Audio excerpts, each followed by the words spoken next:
Bonjour à tout le monde, je suis Manhal Abzlan, un enseignant ici en France.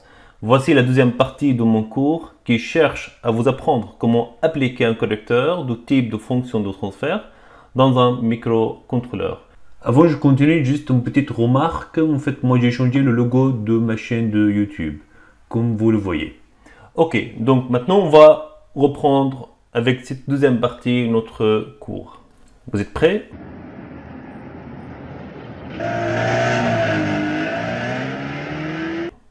Ok, très bien. Je vous rappelle maintenant où nous sommes arrivés dans notre précédente vidéo. En fait, nous sommes arrivés à ce point-là où comment transformer mon correcteur qui est de type de fonction de transfert en équation de récurrence. Nous avons dit qu'on va proposer une procédure qui est composée de 5 étapes. Avec cette deuxième partie de mon cours, moi je vais commencer avec la première étape.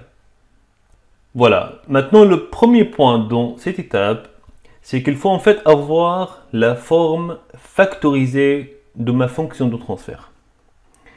Voilà, donc il faut avoir cette forme-là, comme vous voyez avec un gain, et la forme factorisée de la fonction de transfert. Ça veut dire quoi? Ça veut dire que le numérateur est un produit de polynômes d'ordre 1. Vous voyez là, ZA, Z2 jusqu'à Zm, ce sont les zéros. Et pareillement pour le dénominateur. C'est un produit de polynômes d'ordre 1 où P1, B2 jusqu'à Bn, ce sont les pôles. Et ça, la forme factorisée générale. Donc on va continuer et on va améliorer dans cette première étape cette forme factorisée de notre fonction de transfert. Donc maintenant on va distinguer entre deux cas. Le premier cas, c'est que le correcteur est déjà donné par la forme développée. Donc, il faut passer à la forme factorisée, comme nous avons dit avant. Comment faire ça? Donc, on va proposer des exemples numériques. On prend cet exemple-là.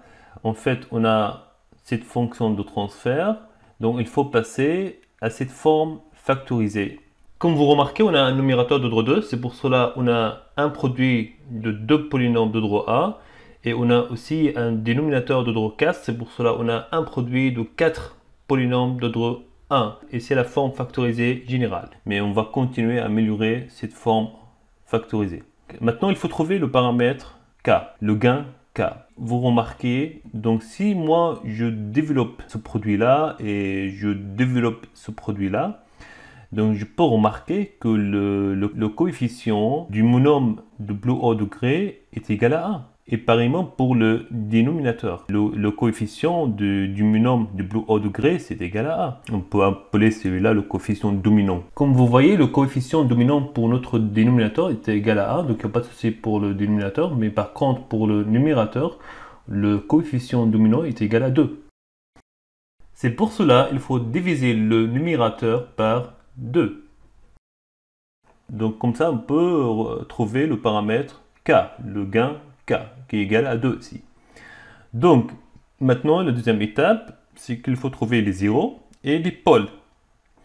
Donc, il faut trouver tout simplement les racines du numérateur et les racines du dénominateur. Pour trouver les racines d'un polynôme, on peut en fait facilement appliquer la fonction roots sur MATLAB qui prend comme un argument un vecteur des coefficients du polynôme par ordre de puissance décroissante.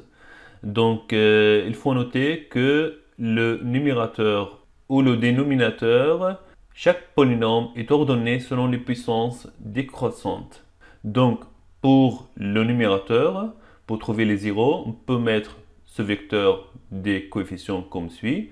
1, après moins 0,5, après 0,06, ça nous donne les zéros. Et on fait la même chose pour le dénominateur pour trouver les pôles. Donc, on a trouvé maintenant les zéros et les pôles. On peut écrire notre forme factorisée comme vous voyez. On peut prendre notre exemple. En fait, il faut passer à cette forme factorisée. Comme vous voyez, le numérateur est ordre 2. Donc, c'est pour cela qu'on a ici un produit de deux polynômes d'ordre 1. Et pareillement pour le dénominateur, qui est d'ordre 2. Donc c'est pour cela qu'on a ici un produit de deux polynômes d'ordre 1. On peut remarquer ici que le coefficient dominant pour le numérateur est égal à 2 et le coefficient dominant pour le dénominateur est égal à 3. Donc c'est pour cela qu'on divise le numérateur par 2 et on divise le dénominateur par 3 et on peut trouver que le gain k est égal à la valeur 2 sur 3. Maintenant, il faut trouver les zéros et les pôles. On peut toujours considérer la fonction roots. Donc pour les zéros, on peut mettre le vecteur des coefficients comme j'ai expliqué avant. Et ça nous donne les zéros.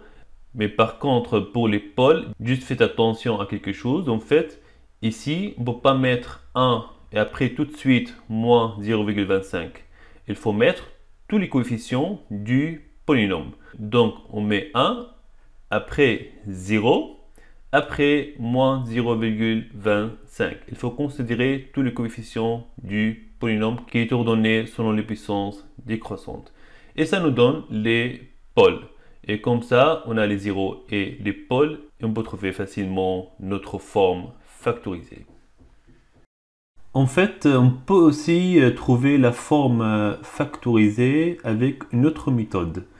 Supposez que le collecteur est un objet sous MATLAB, comme vous voyez là. Donc, dans ce cas-là, on peut utiliser la fonction ZPK. Et donc, on peut mettre notre fonction de transfert entre parenthèses de la fonction ZPK et ça nous donne la forme factorisée suivante. Et comme vous voyez, on peut faire comme ça sur MATLAB, où on peut mettre notre collecteur qui est un objet comme un argument de la fonction ZPK et ça nous donne la forme factorisée. Ok, donc jusqu'à maintenant, on a traité le cas où le collecteur est déjà donné sous la forme développée. Et on a montré comment passer à la forme factorisée. Maintenant, supposez que vous avez déjà le collecteur sous la forme factorisée. Tant mieux, très bien. Maintenant, la question, pourquoi il ne faut pas considérer la forme développée? Et surtout, en fait, quand nous avons déjà le collecteur sous la forme factorisée. Pourquoi c'est pas bon de passer à la forme développée? Donc moi, je vous laisse réfléchir et vous pouvez commenter et on peut discuter. Moi, je vais réserver une vidéo à part pour démontrer mathématiquement pourquoi c'est pas bon de passer de la forme factorisée à la forme développée. Donc voici un petit exemple là. Donc vous avez déjà le collecteur qui a cette forme factorisée. Donc il ne faut pas passer à cette forme développée. Il ne faut pas considérer cette forme développée pour être appliquée dans votre microcontrôleur. Donc il faut toujours considérer la forme factorisée. Ok? Donc maintenant on va continuer dans cette étape-là. Donc avec des exemples numériques, on va développer, on va améliorer cette forme factorisée parce qu'on n'a pas terminé encore. Donc on va prendre cet exemple-là. Comme vous voyez là, avec cet exemple-là, on a deux racines complexes conjuguées. Et dans ce cas-là, on ne peut pas considérer cette forme factorisée pour l'application numérique. Donc si nous avons deux racines complexes conjuguées, on peut mettre un polynôme d'ordre 2. Donc au lieu de mettre deux polynômes de droit A, parce que nous avons deux racines complexes conjuguées, on peut mettre à la place ici un polynôme de droit 2. Donc si moi je développe ce produit-là, j'obtiens ce polynôme de droit 2. Donc dans ce cas-là, on va avoir cette forme factorisée suivante.